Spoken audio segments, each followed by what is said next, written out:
ଯେହେତु ଆଜି ରଥଯାତ୍ରା ଫାଷ୍ଟ ସମସ୍ତଙ୍କୁ ରଥଯାତ୍ରା ହାର୍ଦ୍ଦିକ ଶୁଭକାମନା। ତ ପୁରୀ ଆସିଛୁ, ଏଇଠି ଆକ୍ଚୁଆଲି ଗୋଟେ ଫ୍ରି ପୁରୀ ବଣ୍ଟାଯାଉଛି, ତ ତାଙ୍କ ତରଫରୁ ପଳେଇ ଆସିଛୁ ଆମେ। ଏଠି ଆମର ଉତ୍କଳ ବିଦ୍ୟୁତ କର୍ମଚାରୀ ସଂଘ ଦ୍ୱାରା ଫ୍ରି ପୁରୀ ବଣ୍ଟାଯାଉଛି। ତ ସେଇ ଡିଷ୍ଟ୍ରିବ୍ୟୁସନ୍ ପ୍ଲସ୍ ରଥ ଟଣା ବି ହେଇଯିବ, ଜଗନ୍ନାଥ ଦର୍ଶନ ବି ହେଇଯିବ। ତ ଆପଣମାନଙ୍କୁ ଇନଫର୍ମେସନ୍ ଦେଉଛି ସବୁକିଛି। ଏବେ ତ 11ଟା ହେଇଛି, ଆକ୍ଚୁଆଲି ରଥ ଟାଣିଲା ବେଳେ 2ଟା 3ଟା ବି ହେଇଯିବ। ଏବେ ଆମେ ମଝାମଝି ଅଛୁ, ଏବେ ଯେଉଁ ଜାଗାରେ ଅଛୁ ଆକ୍ଚୁଆଲି ବିଚ୍ ଯେଉଁ ସୋରୁମ୍ ପାଖରେ ହିଁ ଷ୍ଟଲ୍ଟା ପକା ହେଇଛି। ତ ସେଇ ପାଖରୁ ହିଁ ଖାଦ୍ୟ ବଣ୍ଟା ହେଉଛି। ତାପରେ ରଥ ଦେଖି ଆସୁ, ରଥ ଟାଣା ହେଇକି ରଥ 3ଟା ସାରା ରଥ ପହଞ୍ଚିଲା ପରେ ହିଁ ଏଠୁ ଆମେ ଘରକୁ ବାହାରିବୁ।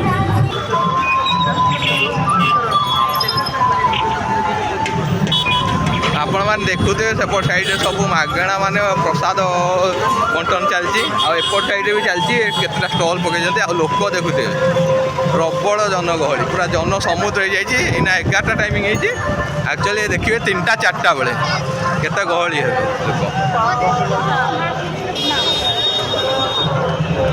ଏବେ ଗୋଟେ ଦେଖେଇଦେବି, ମୋ ହାତରେ ଜଣେ ଲେମ୍ବୁ ପାଣି ଜବର ଧରି ଦେଇକି ପଳେଇଲା। ତାପରେ ମାନେ ସେ ଯେଉଁ ଫ୍ରି ବାଣ୍ଟୁଛନ୍ତି ସେଇଠି, ତ ଏଇଟା ପିଇଦେବା ଲେମ୍ବୁ ପାଣି। ଏଇଟା ଦେଖିବେ ପାଖାପାଖି ଏଇଟା V2, ଏଇଟା କନିଷ୍କ ସୋରୁମ୍ ପାଖରେ। ଏଠି ପିତାମ୍ବରୀ ବହୁତ ଗୁଡ଼େ ଷ୍ଟଲ୍ ଲାଗିଛି, ସବୁ ସ୍ପନ୍ସରସିପ୍। ଆଉ ଏପଟେ ଦେଖିବେ ସବୁ ଏଠି ଯୁଆଡ଼େ ବି ଦେଖିବେ ସବୁଆଡ଼େ ହିଁ ଫ୍ରିରେ ଖାଇବା ବାଣ୍ଟୁଛନ୍ତି। ସବୁଠି ସମସ୍ତେ ଆସନ୍ତି ରଥଯାତ୍ରା ଆଉ ବାହୁଡ଼ା ଦିନ ପ୍ରାୟ ଫ୍ରିରେ ସବୁ ଦିଅନ୍ତି ଖାଇବା। ଏବେ କେତେ ଲୋକ ଲାଇନ୍ରେ ଲାଗିଛନ୍ତି, କାହିଁକିନା ଏତେ ଲୋକ ଲକ୍ଷ ଲକ୍ଷ ଲୋକ ଆସୁଛନ୍ତି ନା। ଏଇଠି ଗୋଟେ ଖାଦ୍ୟ ଦିଆଯାଉଛି ଏଇଠି, ତ ଏଇଠି କେତେ ଲୋକ ଲାଇନ୍ରେ ଗୋଟେ ଲାଗିଛନ୍ତି।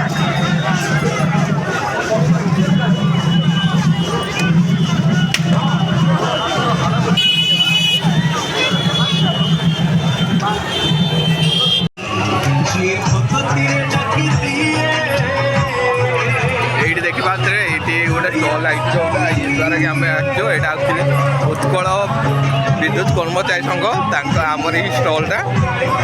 ତାପରେ ଏଇଠି ଲାଇଟ୍ ଫାଇଟ୍ ଅଛି, ଏଇଠି ଦିଆଯାଉଛି ଆକ୍ଚୁଆଲି ଲଞ୍ଚ ଦିଆଯାଉଛି, ଯେଉଁଟାକି ଭାତ ଡାଲମା ଖଟା ଏଠି ଦିଆଯାଉଛି। ଆଉ ଶ୍ରୀମନ୍ଦିର ତ ଏଠୁ ଦେଖାଯାଉନି ପ୍ରାୟ, ଶ୍ରୀମନ୍ଦିର ଏଇଠୁ 2 କିଲୋମିଟର 3 କିଲୋମିଟର ପାଖାପାଖି ହେବ।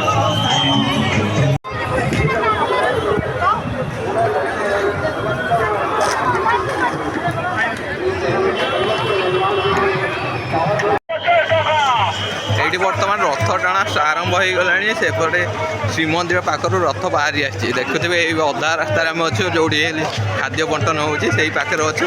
ସେଇ ପାଖରେ କେତେ ଭିଡ଼ ଦେଖୁଛୁ, ପୁରା ଏପଟ ସାଇଡ଼୍ ସାମ୍ନାଟା ଦେଖାଉଛି। ଏପଟେ ହେଉଛି ଗୁଣ୍ଡିଚା ମନ୍ଦିର ପଟେ।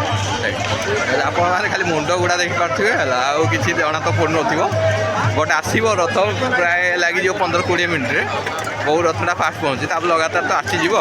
ପାଖାପାଖି 7ଟା 8ଟା ଭିତରେ ରଥ ଟଣା ଶେଷ ହେଇଯିବ। ଶ୍ରୀ ଗୁଣ୍ଡିଚା ମାନେ ଗୁଣ୍ଡିଚା ମନ୍ଦିରରେ ଯାଇକି ପହଞ୍ଚିଯିବେ 3ଟା ରଥ। ତ ଦେଖାଯାଉ, ରଥ ଆସିଲା ବେଳେ ବି ମୁଁ ଆପଣମାନଙ୍କୁ ଦେଖେଇଦେବି। ତ ଏଇଠି ଦେଖିବେ ପାଖାପାଖି 7ଟା ଟାଇମ୍ ହେଇଯାଇଛି ହେଲା। 7ଟା ଟାଇମ୍ରେ ବି ବଳଭଦ୍ର ରଥ ଯେଉଁ ଫାଷ୍ଟ ଟଣା ହେଇଛି, ସେ ରଥ ଏପର୍ଯ୍ୟନ୍ତ ପହଞ୍ଚିନି। ଆକ୍ଚୁଆଲି ସେଇ ରଥ ୟୁକୋ ବ୍ୟାଙ୍କ ପାଖରେ ରହିଛି। ତ ଆଜି ରଥ ଏଠିକି ପହଞ୍ଚିବାର ବି ଚାନ୍ସେସ୍ ନାହିଁ। ତ ଆମର ବି କାମ ଫାମ ସବୁ ସରିଯାଇଛି, ଯେଉଁ ଯେତିକି ଖାଦ୍ୟ ବଣ୍ଟନ ହେଇଥିଲା ପାଖାପାଖି 5:30 6ଟା ପାଖାପାଖି ଭିତରେ ସରିଯାଇଛି।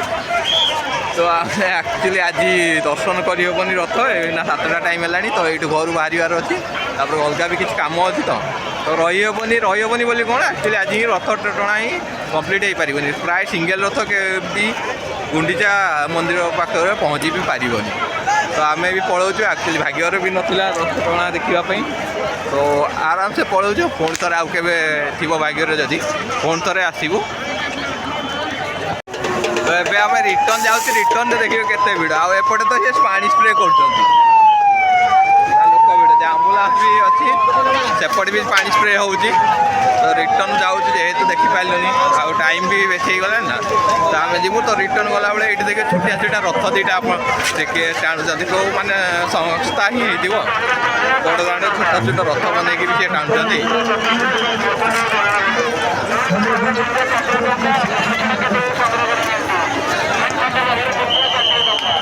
ତ ମୋ ପଛପଟେ ଦେଖିପାରୁଥିବେ ବହୁତ ପ୍ରବଳ ଭିଡ଼ ଅଛି।